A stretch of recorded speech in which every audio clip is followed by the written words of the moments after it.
Una de las cosas que hacen los estudios culturales es que incorporan formas artísticas que antes no se estudiaban. Es más, cómo aprendemos acerca del contexto histórico. Hay como un aplanamiento de esas estructuras jerárquicas. No hay un aplanamiento, hay una fragmentación. No tenemos un canon, lo que tenemos es una multiplicación de los cánones. Pero eso significa también una multiplicación del valor. Ecoubicaciones, un podcast de filosofía. Bienvenidos al primer episodio de Ecoubicaciones.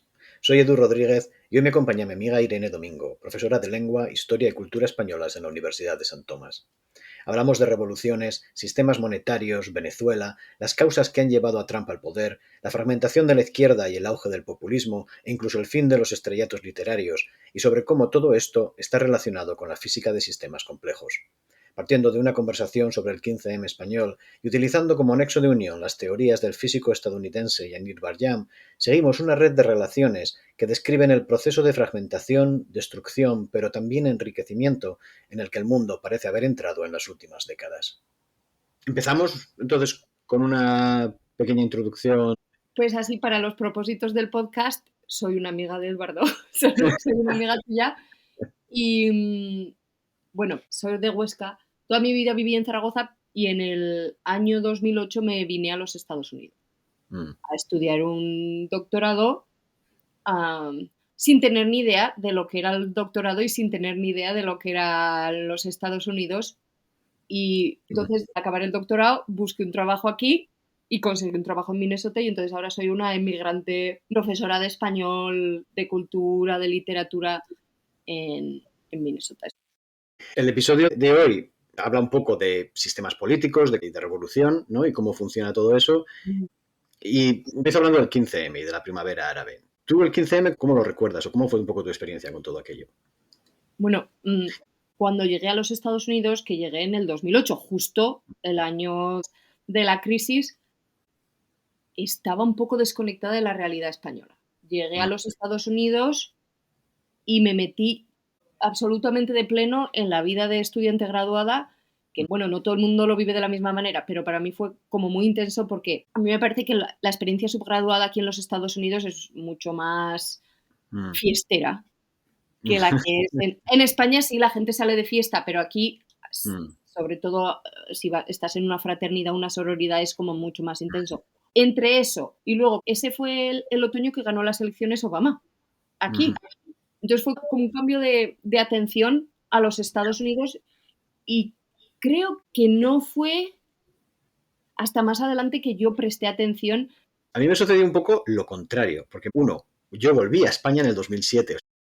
Estábamos viviendo en Japón y llegamos a España y nada más llegar, ¡pum!, ¿no? Se revienta la burbuja, etcétera. Pero me pasó que a partir del 2011, cuando empezó el 15M, no podía leer la prensa americana o la prensa o incluso la de Inglaterra tampoco. Me daba la sensación de que donde estaban pasando las cosas de verdad era en España, era en la primavera árabe, era en Grecia, y cuando leía la prensa anglosajona me tocaba un poco las narices que no se estuviera prestando más atención a lo que estaba pasando aquí. Claro, y eso igual explicaría también que si yo estoy más metida, que en esa época yo leía el CNN, ¿no? O sea, también se podría hablar de todos los cambios que he hecho yo en términos políticos en base a lo que leía, que no estuviera yo más al tanto de lo que estaba ocurriendo en España.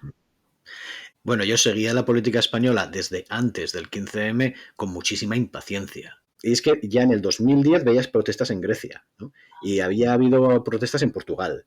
La primavera árabe empieza creo que en diciembre del 2010. Pero mucho antes de eso era decir, bueno, a ver, esto está reventando, ¿no? Tenemos unos niveles de paro enormes, ves que simplemente se siguen las políticas que manda Europa, esto de austeridad, austeridad, austeridad. La austeridad no está funcionando y aún así no hay nadie protestando en la calle, ¿no? Aquí, ¿qué pasa? ¿No? Cuando sucedió el 15M no nos enteramos de que se había convocado una manifestación y fue de ver las imágenes y llevarme una alegría, de decir, por fin, ¿no? Ya está pasando algo.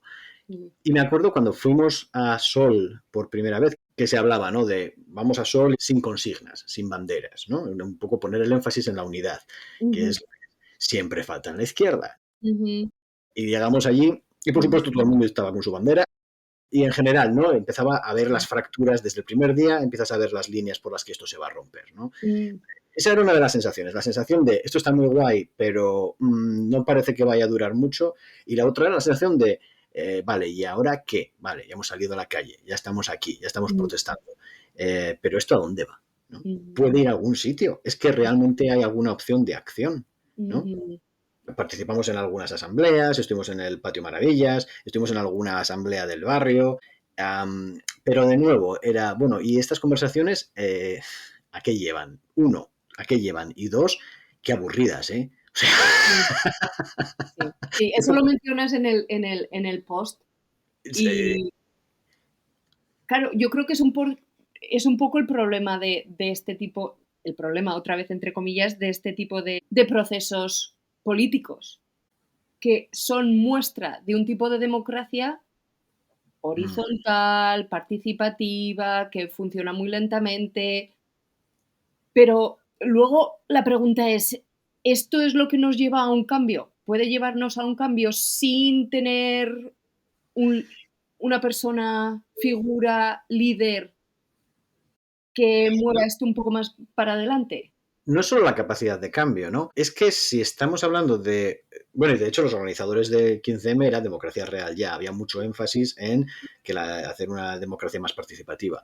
Pero claro, en la idea de democracia participativa, la pregunta es ¿quién participa? Aunque esté abierto a todo el mundo, no todo el mundo quiere participar. Yo mismo no quiero participar, no quiero estar... se lo oí decir a Sisek en una charla en Madrid y me reconocí y dije, ahí va, tiene toda la razón, ¿no? Decía, lo de yo quiero pasarme la vida viendo películas y leyendo libros, yo no quiero estar debatiendo sobre el sistema de aguas de mi barrio, ¿no? Entonces, ¿qué sucede en este tipo de democracias participativas? Hay un tipo de persona a la que sí le interesan estos temas o a la que sí le interesa quizás, digamos, esta forma de visibilidad, que entonces son o que los lo que... puede hacer, también que lo puede hacer, porque si eres una persona migrante que tienes 3 trabajos, es que no tienes el tiempo. O una madre con un hijo pequeño. ¿Quién Sí. es? Y además está el otro argumento de, y en este tipo de sistema asambleario acaba ganando el que tiene la paciencia de quedarse más tiempo en la reunión. También. O una persona más extrovertida, que se siente más a gusto hablando en público también. Porque puedes llegar a una de estas asambleas y no querer compartir tu experiencia o tu opinión también. Pero estoy pensando en conexión con lo que tú mencionas en el post, igual lo que estas asambleas o sistemas similares están creando una manera más de participar en la democracia, están haciéndola más compleja. Eso me parece muy interesante. En el blog hablo de las teorías de Yanir Banyam, que me vienen muy bien porque se encajan también con el resto de ideas que expreso en el blog sobre los sistemas en red, etcétera, en los que él analizaba la primavera árabe y ya en enero del 2011 predice lo que va a pasar en la primavera árabe y acierta, ¿no? Y Banir Yamar estudia sistemas complejos. Y su teoría es que un sistema de gobierno es un sistema complejo, pero los sistemas autoritarios son menos complejos que las democracias. Pero los sistemas autoritarios con el tiempo también ganan complejidad, ¿no? Y podríamos ver eso, por ejemplo, en la dictadura de Franco, ¿no? Que comienza siendo muy falangista y comienza teniendo una serie de principios más o menos claros, pero conforme van pasando las décadas se van viendo que otros grupos de influencia comienzan a ser capaces de influir sobre el gobierno. Lo que sucede en una revolución, y eso es lo que advierte Barjam, en una revolución, si derrocas a un Estado autoritario y no lo sustituyes por un sistema igualmente complejo, se genera un vacío de poder que puede arrasar con la complejidad que había y poner en el poder a un sistema autoritario más simple y por lo tanto más brutal, más unilateral, ¿no? Que sería lo que habría pasado en Egipto con al-Sisi, por ejemplo, con el Sisi. Yo me preguntaba, tengo mis dudas con respecto a todo lo que dice este físico, pero ¿cómo se aplicaría esta teoría a la muerte de Franco? Me parece muy interesante porque precisamente durante el 15M se habla de esa traición de la transición. El hecho de que fuera pactista, el hecho de que fuera continuista, mantuvo a a todas las personas que estaban en el poder, lo que llamaba Podemos la casta, ¿no? O Sí. que el 1%. Ese 1% que estaba bajo Franco continuó en el poder durante la transición, y ese era el gran pecado de la transición que se le echaba en cara durante el 15M. Pero claro, según la teoría de Barjam, la transición española habría sido modélica, porque lo que permitió fue mantener esos tejidos de complejidad. Es decir, eh, no, pero es cierto, o sea, lo que sucede, por ejemplo, en Egipto, en el momento en el que si hacemos borrón y cuenta nueva, todas esas personas que se beneficiaban del régimen anterior tienen mucho que perder. Tienen, uno, mucho poder, en el sentido de relaciones con el extranjero, dinero, relaciones con los medios de comunicación, etcétera, etcétera. Tienen mucho poder y tienen mucho que perder. Entonces, tienen un incentivo enorme para dar un golpe y hacer lo que efectivamente hicieron en Egipto, que fue ocupar el poder y arrasar con aquel intento que había habido de democracia, ¿no? Y además, fíjate, lo hacen con el apoyo de Estados Unidos y de Europa, ¿no?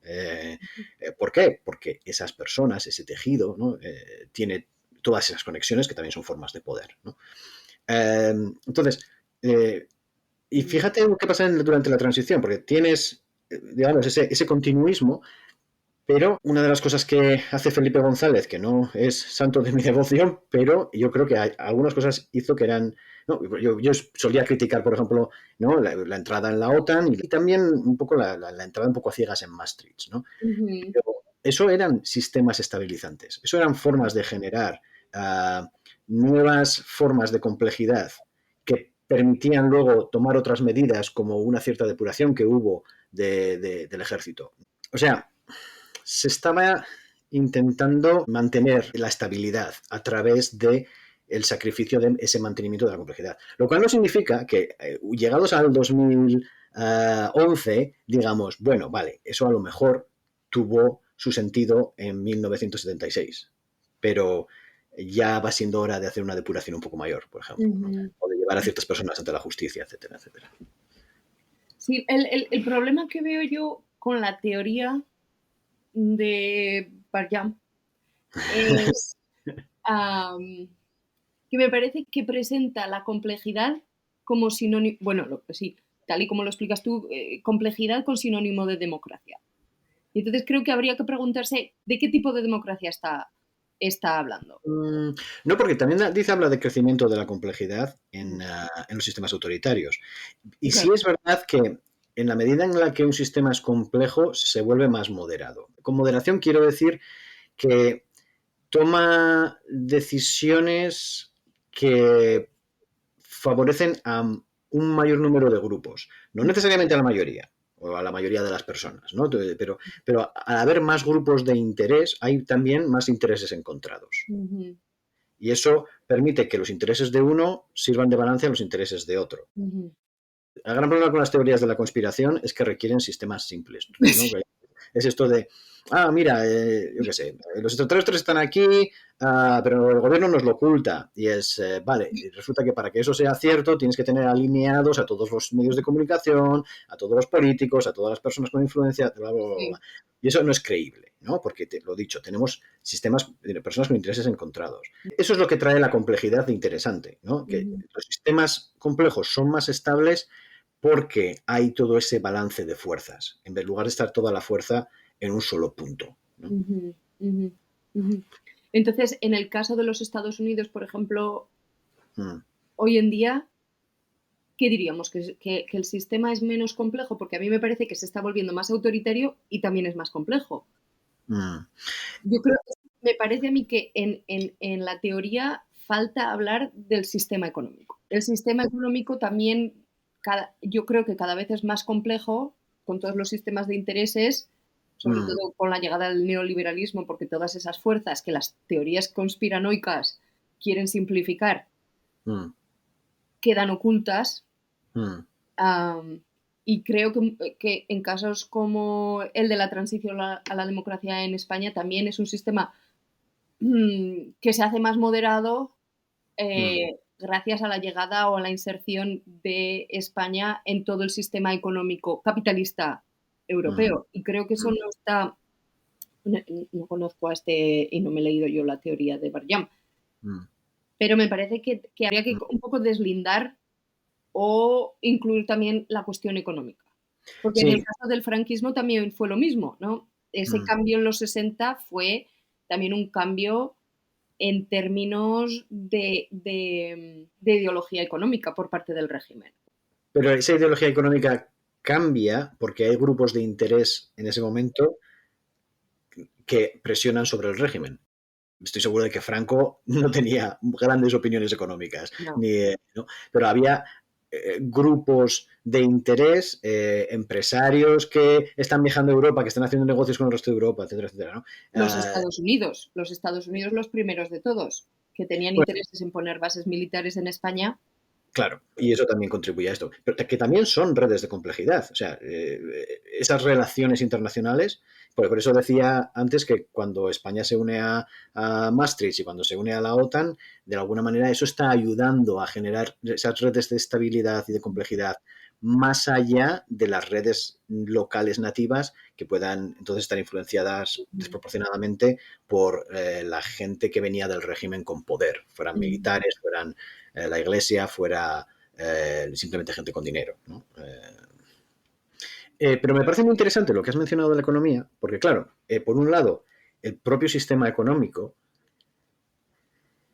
con el crecimiento enorme de la desigualdad que se ha dado en Estados Unidos. No sé si conoces la página de Piketty, ¿sabes? El que escribió el Capital en el siglo XXI. Tienen una página web, mantienen una página web de él y un grupo de gente sobre la desigualdad. Entonces puedes ver país por país o agrupaciones de países, puedes verlo también a nivel global y puedes ver cómo aumenta o disminuye la desigualdad. Y te dice además para cada país de dónde extraen los datos y desde cuándo son fiables y cómo son de fiables, que es muy interesante porque intenta ir hasta mediados del siglo XIX. Entonces tú puedes ver, por ejemplo, ¿no? En Francia la desigualdad que había en el siglo XIX, creo que alcanzó el pico a principios del siglo XX y luego comenzó a descender, ¿no? Y ahora, bueno, ha habido un poco de repunte, pero no es un repunte gigantesco. En Estados Unidos, ahora mismo, el nivel de desigualdad que está mostrando es comparable al de mediados del siglo XIX, ¿no? Ha habido un incremento desde los años 80, desde Reagan, que es obsceno, ¿no? ¿En qué medida simplifica el sistema el hecho de que haya unos cuantos individuos con tantísimo peso económico, como el que tienen Elon Musk y compañía, ¿no? Sabemos que el capital tiende a acumularse, pero no es una línea directa de acumulación. No es tan simple como lo planteaba Marx, o si no, habríamos tocado techo hace siglo y pico, ¿no? Habríamos llegado ya a niveles obscenos de desigualdad hace más de un siglo. Eso no sucedió, ¿no? El siglo XX demostró que sea cual sea la narrativa real, no creo que haya ningún economista que sepa cuál es la narrativa real, que tenga una teoría que realmente explique todos los fenómenos que están sucediendo, pero sea lo que sea lo que está sucediendo, es una historia mucho más compleja que la que planteaba Marx, ¿no? Con eso no significa que el capital no tenga una tendencia a acumularse, sí que la tiene. Entonces, en la medida en que se va acumulando el capital, se está perdiendo complejidad. No creo que eso de todas formas explique a Trump. Yo creo que lo que está estudiando con Trump es mucho más complejo que solamente una cuestión económica. Creo que hay cuestiones identitarias de género, por ejemplo. Cualquier derecho que sea ganado por otros está siendo visto como un detrimento de los derechos de las personas que los tienen ya establecidos, ¿no? La pareja heterosexual que considera que el matrimonio homosexual le resta valor a la palabra matrimonio. La persona blanca que considera que darle igualdad de oportunidades a una persona de color en la universidad le resta la posibilidad de entrar a ella o a sus hijos en la universidad, etcétera, etcétera, etcétera, ¿no? Ese reparto de derechos que se ven como un juego de suma cero, ¿no? Y eso conduce a una reacción que también tiene que ver con Trump. Bueno, no sé. Y luego está el declive de América, la caída de Estados Unidos, ¿no? en la arena internacional. Eso es lo que mencionabas el otro día, ¿no? En el post sobre Venezuela. Sí, pero esa es la idea, ¿no? O sea, cuando comenzó la guerra de Afganistán, yo estaba en Berlín visitando a Molly. Estábamos en la puerta de Brandenburgo y vimos que había un montón de policía alrededor de un edificio completamente normal, un edificio de pisos. Y pasamos a ver qué pasaba allí y era la embajada de Afganistán, que era un piso. Tú ves no sé si has visto las embajadas de Estados Unidos en cualquier lugar del mundo, que son campuses, ¿no? Son complejos enormes. Y Afganistán tenía un puñetero piso en un edificio de cualquiera, ¿no? Era el cuarto B, ¿no? Lo que fuera, ¿no? Era el país más rico del mundo, le había declarado la guerra al país más pobre del mundo. Y después de 20 años y 3 billones con B de dólares, perdieron la guerra. O sea, no es como lo de Irak, es que fue un lío que no sé qué. No, no. Esto es directamente la perdieron. Le devolvieron el control al talibán. O sea, fue como si no hubieran estado allí nunca. Si tu capacidad de acción depende de tu capacidad militar y lo que acabas de demostrar al mundo es que no eres capaz de ganar la guerra al país más pobre del planeta, ¿no? ¿Cuál es tu poder entonces de convicción? Y estoy pensando que esto se conecta con lo que lo que mencionabas antes, con toda esta idea de la identidad americana entendida como una identidad masculina y blanca, Claro. pues está en peligro, ¿no? Porque eso también es lo que se ve en las guerras y en las representaciones de las guerras de Vietnam. Hay películas que lo que sacan es a un individuo masculino vulnerable, ¿no? Es esa idea de el hombre militar blanco fuerte vencedor. Toda esa imagen del soldadito americano y tal, entre otras muchas imágenes, se está desmoronando. Y que Trump se ha elegido, porque es muy interesante esto de cómo las peculiaridades de un individuo concreto se acaban alineando con la necesidad histórica, con lo que realmente está sucediendo a nivel histórico, ¿no? Porque eligen a Trump, que es un showman. O sea, Trump, una cosa que se pierde la mayoría de la gente en castellano es cuánto espectáculo es capaz de generar, hasta qué punto lo que está haciendo es espectáculo. Y sabe hacerlo, es que sí sabe hacer eso, espectáculo. Y lo que acaba de suceder en Venezuela es espectáculo. O sea, fíjate, una narrativa que, ¿no? es sorprendente, es shock, ¿no? Nadie se lo espera y de repente sucede. Ahora, tiene consecuencias duraderas y a eso es a lo que iba con... Creo que el tema de Venezuela también tiene relación con esto de lo que estamos hablando. Porque fíjate que si Venezuela, como cualquier otro lugar del mundo, es un sistema de complejidad, el entrar allí y quitar a la persona que está arriba del pastel no cambia el sistema, no afecta a la complejidad del sistema.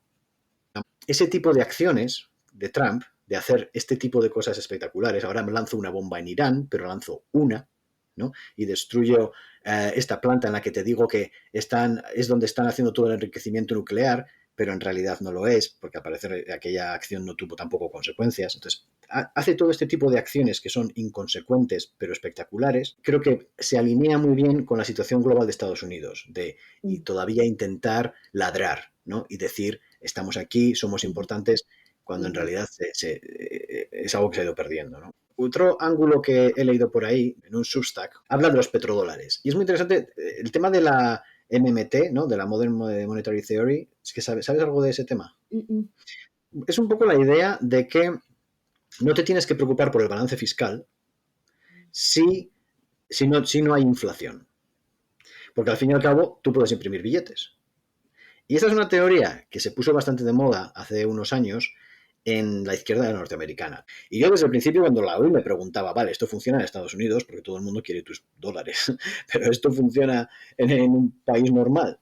Y ¿no? Varoufakis llama a Estados Unidos el minotauro global. Y esa es un poco la idea, que en la medida en la que el estándar global sigue siendo el dólar, todo el mundo necesita dólares, así que pueden imprimir todo lo que quieran y el mundo le está comprando esos dólares a Estados Unidos. Eso, en efecto, es como un impuesto que Estados Unidos le impone a todo el resto del planeta y le permite mantener un déficit comercial gigantesco porque todo el mundo quiere dólares, que a su vez pueden entonces Estados Unidos utilizar para mantener su gasto militar, mantener el dominio global y entonces mantener que todo el mundo siga queriendo tener dólares, ¿no? Es un bucle perfecto, ¿no? Pero ¿qué pasa? Que ese bucle se está rompiendo. Bueno, O sea, cuando se impone el bloqueo a Rusia, Rusia de ahora se encuentra haciendo negocios con China, haciendo negocios con India y, por supuesto, no lo está haciendo en dólares. Pero lo mismo sucede con Venezuela. Entonces, Venezuela estaba vendiéndole petróleo a China en yuans, ¿no? Que era lo que decía el artículo este. Y los BRICS estaban amenazando con hacer ellos lo mismo. No sé si, de hecho, han empezado, ¿no? Entonces, que en cierto modo lo de Venezuela es una forma también de decir, al menos en mi área de influencia, se negocian dólares. Y un poco de reparto global mundial, que eso lo decía por otro lado Eduardo Bayón, que es otro persona en Substack, que hablaba de este reparto global, ¿no? Que se está haciendo de Rusia con su zona de influencia, China con su zona de influencia y Estados Unidos se queda con las Américas, ¿no? Y entonces es pegar el golpe en la mesa y decir, esta es mi zona de influencia y en mi zona de influencia se usa el dólar. Me pregunto si esto también explicaría en parte el favor que le hizo Trump a Milley cuando, no sé si se puede hablar de rescate, pero le dio un montón de dinero.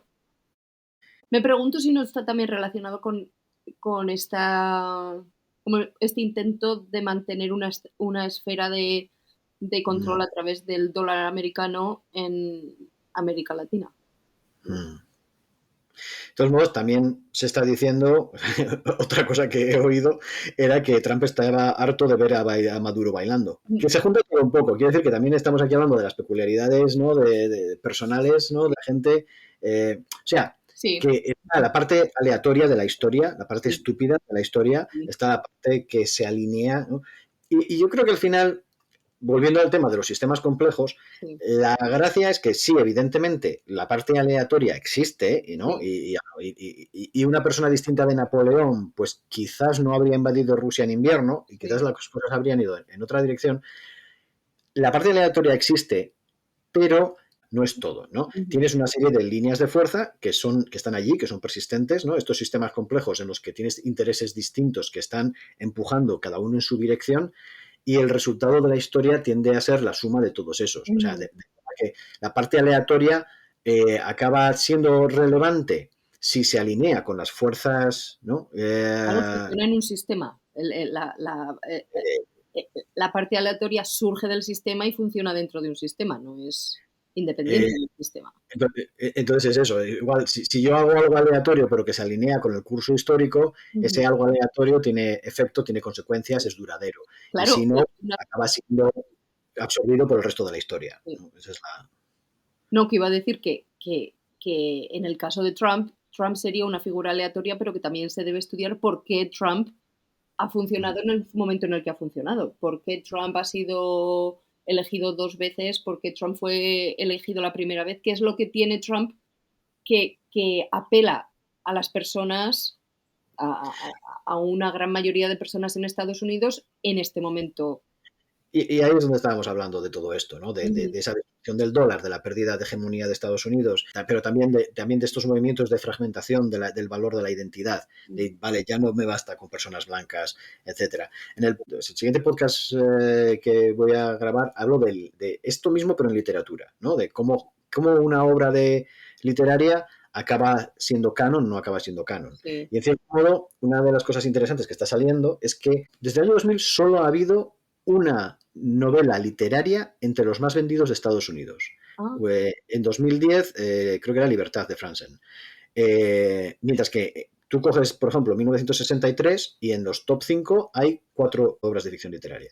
Pero fíjate, lo que tienes es, de nuevo, ese edificio donde tú como autor eres generalmente un autor blanco que ha ido a una universidad de la Ivy League, que es a donde han ido tus editores, que es a donde han ido las personas que te van a escribir la crítica en el New York Times, que son los únicos lugares en los que las personas que aspiran a tener cultura se enteran de qué es lo que hay que leer para ser culto, ¿no? Era un sistema cerrado, coherente. El mismo grupo de personas se educaban en los mismos entornos y definían un tipo de gusto que luego transmitían al resto de la población. Bueno, eso es lo que estudiamos en mi campo. Este tipo de cuestiones es un poco lo que se estudia en los estudios culturales. Sí. Esto es también un sistema autoritario que está siendo resquebrajado por los Ujú, sistemas ujú, cada vez más complejos, porque ahora ujú. la multiplicación de los medios de comunicación, aquí estamos tú y yo, igual esto del podcast lo escuchan 40 personas, pero es que hace 20 años no habría habido manera de hablar con esas 40 personas. Ujú, ujú, Entonces, ujú. se está generando toda esta fragmentación Sí. de la opinión. ¿Qué significa ser culto? Ya no viene definido por el crítico del New York Times, ahora lo están definiendo muchísimas más personas. Que sea el valor cultural es algo que se ha vuelto mucho más Ujú. fragmentario y está mucho más extendido. Y no solo eso, es que está siendo cuestionado.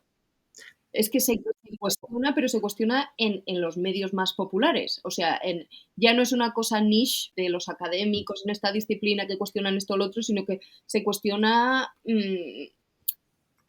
por la población en general, ¿no? Ya el rap es algo que bueno, incluso se estudia en las universidades. Pero voy a esto con el tema de la parte política, la parte de la pérdida de hegemonía del hombre blanco americano, ¿no? De cómo se encuentra teniendo que compartir valor con otros géneros, otras razas, con otras formas de vida. Eso no es algo que está sucediendo solo a un nivel económico, o a un nivel racial, o a un nivel sexual o de género, sino que está sucediendo a todos los niveles, ¿no? Está sucediendo con los libros que escribe, está sucediendo con la televisión que produce, con los negocios que monta, con todo, ¿no? Y esa es la reacción que te da Trump. Pues espera, explica esto último otra vez, que es que estaba O sea, pensando. todas estas personas que sienten que están perdiendo algo, Ah, ya, ya, ya, ya, ya, ya, ya. Claro, que está conectado con se ha fomentado como la generación de valor, su forma de reaccionar ante esa pérdida de valor es el decir que no cambie nada, deja las cosas como estaban, deja ese gran edificio en el que el crítico convivía con el autor, que convivía con los profesores universitarios que lo enseñaban, que convivía con el editor, ese gran edificio que siga como estaba y que siga estando lleno de personas blancas, ¿no? Esto me hace pensar en lo que está ocurriendo en muchas universidades en Texas. En concreto, tengo una colega que está en la universidad que se llama Texas Tech, Mm, en Lubbock, que es un pueblo muy pequeñito, muy conservador, en lo que llaman el Bible Belt, en mm, Texas, que el nuevo chancellor, que creo que lo ha elegido el gobernador de Texas, les hace, bueno, se lo anunciaron como hace un mes, tienen que mandar todos sus programas de clases, sus sílabus, los tienen que mandar al chancellor y el chancellor los va a revisar. Si ellos van a incluir cualquier cosa que no es, no sé cómo lo habrán explicado ellos, qué palabras habrán usado, pero básicamente cuando no estén enseñando la historia tradicional del hombre blanco, cuando estén enseñando varias sexualidades, por ejemplo, mi amiga es queer, no puede decir en clase que es queer. No, llegados a ese punto. mm, Y va a enseñar una clase de cine indígena, entonces mm, tiene que justificar por qué enseña cada película, cada texto. Claro, el chancellor no se lo va a leer, por supuesto, esto se lo va a leer mm. algún programa computacional de estos. am, pero ¿qué es lo que están haciendo? Quieren eliminar de la historia todo lo que hace la historia, volviendo al término más importante de este episodio, todo lo que hace la historia más compleja, Mm, mm. ¿no? En el post yo hablaba de la historieta esta, de cuando llego a la Plaza de Sol y me encuentro al Ujú, señor que llevaba un cartel en el que ponía que nos gobiernen las putas, que los hijos ya lo intentaron. Y había ujú, una mujer que le echó la bronca, ¿no? Y a mí, en aquel momento, lo que yo vi allí era, ya estamos aquí, ¿no? Por una tontería, solamente está haciendo una broma y esta señora ya está generando una separación, ¿no? Y esto es lo que debilita a la izquierda, ¿no? Es que hacen dos personas de izquierda, una escisión, ¿no? No hay forma de mantenernos unidos. Pero, pero luego, con el tiempo, acabo posicionándome del lado de la mujer, ¿no? Porque, claro, aquí estamos con... Esto era una tontería, solo era una broma. Bueno, ¿cuáles son los temas importantes, no? Pero precisamente lo que está haciendo la izquierda con todos sus debates internos, con sus constantes escisiones, es decidir cuáles son los temas importantes, ¿no? Y cuál es el futuro. Mira, es que del otro lado, la reacción lo único que tiene que decir es que no cambie nada, ¿no? Ujú, No está decidiendo, no está decidiendo cuál es el aspecto del futuro. Y ujú, esto es lo que estamos hablando exactamente, ¿no? Cuando tienes a estas personas en la universidad, lo que están diciendo es, queremos supervisarlo porque no queremos que cambie la narrativa que ujú, teníamos, porque ujú. lo que teníamos nos valía, claro, nos valía ¿a quién? Vale a las personas que sienten que pueden estar Sí. perdiendo ese poder. Esa idea de mantener, ¿no? De mantener los valores, de las personas que sienten su propio valor Ujú, amenazado, intentar mantenerlo, ¿no? ujú, ujú. Y es mantener el poder, ¿no? A base de marcar a estas, a las mujeres en general o las personas. Pero hasta cierto punto, yo por eso lo pongo en términos de valor y no de poder, Ah, porque imagínate a una persona, un hombre blanco pobre que no tiene ningún poder, pero la forma en la que conduce su vida es aquella forma que ha aprendido que tenía valor. La forma en la que le han dicho, bueno, tú te casas, tienes unos hijos, encuentras un trabajo, haces tus horas diarias, ahorras, tal, y él sigue todo eso, ¿no? Y ahora le dicen, no, bueno, es que lo de casarse tampoco es tan importante, o lo de, ¿no? También se puede tener valor sin ujú, casarte, también se puede tener valor sin, ¿no? Entonces, en cierto modo es verdad que qué propuesta nueva de valor, decir esto otro también tiene valor, va en detrimento de estos valores aprendidos que alguien ya ha adoptado, ¿no? sí. Eh, Estoy pensando que, que me parece, que me parece que funciona, lo llamemos poder o lo llamemos valor, que mm, entiendo por qué lo llamas valor, pero que funciona de la misma manera, ¿no? Hay unos valores que son legitimados, hay unos valores que son valorados mm. en base a la desvalorización de otras identidades, de otras capacidades. O sea que solo existen. Pero el valor siempre es desvalorización de otra cosa. El valor siempre va a la contra de otra cosa. Si dices lo que a mí me gusta, y estoy pensando en los ejemplos de Bourdieu, ¿no? Que preguntan a gente de clase trabajadora, de clase media y de clase alta en cada bloque con distintos niveles de educación sobre sus compositores favoritos, ¿no? Entonces, por ejemplo, Bach es parte del registro culto, pero Tchaikovsky no, porque es Mm, demasiado popular, ¿no? Entonces mm, Tchaikovsky ha sido depreciado, ¿no? mm, Entonces, puedes ver cómo se alinean más con clase social que con ujú, clase educativa, ujú. aunque la clase educativa, ¿no? Cuanto más educación tienes, más tiendes a parecerte a la clase superior, ¿no? A tener los gustos de la clase superior. Entonces, pero fíjate que si te gusta Bach, lo haces precisamente para decir, no, yo no soy de los de Tchaikovsky, ¿sabes? Eh, Sí, sí, no, sí, es que quería, que no estoy en desacuerdo contigo, solo estoy pensando, es que quería ir un paso más allá, porque estoy pensando de qué manera esta teoría, que tú estás como desarrollando en torno al valor, ¿cómo cambia esa teoría en relación con lo que estábamos hablando de cómo ahora estos sistemas de valor, estas estructuras jerárquicas tradicionales están siendo un poco destruidas y hay mm, personas, ciertos grupos que tratan de recuperarlas?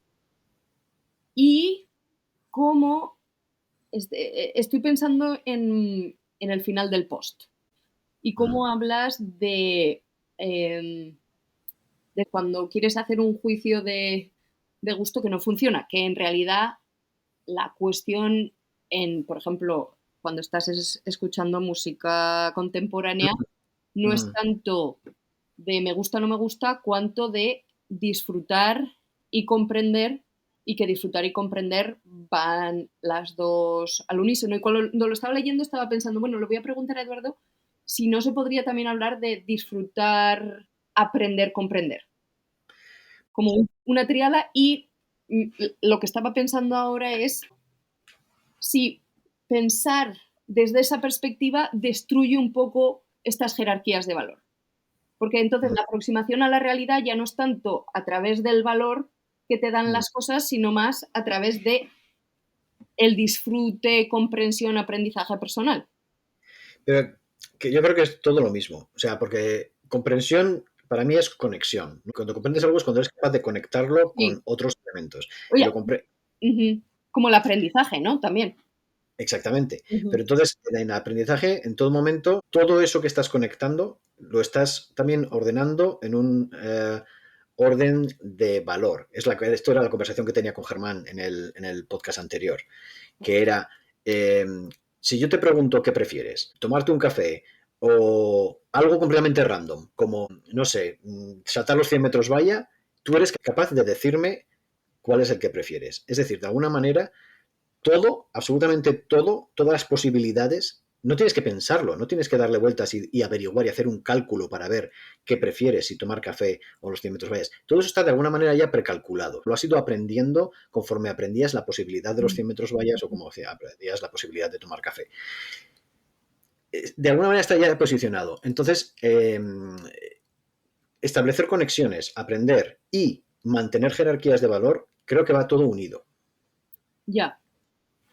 Sí. Estoy pensando, por ejemplo, desde los estudios culturales, ¿no? Que una de las cosas que hacen los estudios culturales es que incorporan formas artísticas que antes no se estudiaban dentro de por ejemplo, de los estudios literarios más tradicionales. Pues los estudios culturales expanden eso y se puede estudiar cuestiones como el reggaetón o lo que sea, porque lo que interesa no es tanto la cualidad literaria, entre comillas, que en el pasado se adscribía a ciertas personas concretas, bueno, volviendo a todo lo que hablábamos antes, sino que es más cómo aprendemos a través de estas producciones culturales acerca del contexto histórico, social, económico, etcétera, en el que fueron creados. Entonces, lo que ocurre cuando estás, yo creo, en parte lo que ocurre cuando estás trabajando dentro de los estudios culturales es eso que mencionas tú, estás disfrutando, comprendiendo. Son los dos en la uno y se crea una especie, hay como un leveling, ¿no? Como un aplanamiento de esas estructuras jerárquicas. Pero lo que me imagino que tú vendrías a decir es que sigue habiendo unos valores. Sí, no hay un aplanamiento, hay una fragmentación. Yo creo que ese gran edificio que se había construido, ahora son muchas cabañas diferentes o simplemente se ha caído en pedazos, pero todavía esos pedazos están por ahí, ¿no? Entonces, ya no tenemos un canon, ¿no? En el podcast siguiente hablo de Milán Kundera, que se quejaba de que no había una literatura mundial. Decía, ¿por qué si a mí mis influencias no son las de los autores checos? ¿Por qué me van a mí a encajar dentro del canon checo y me voy a quedar aislado del resto de la historia narrativa?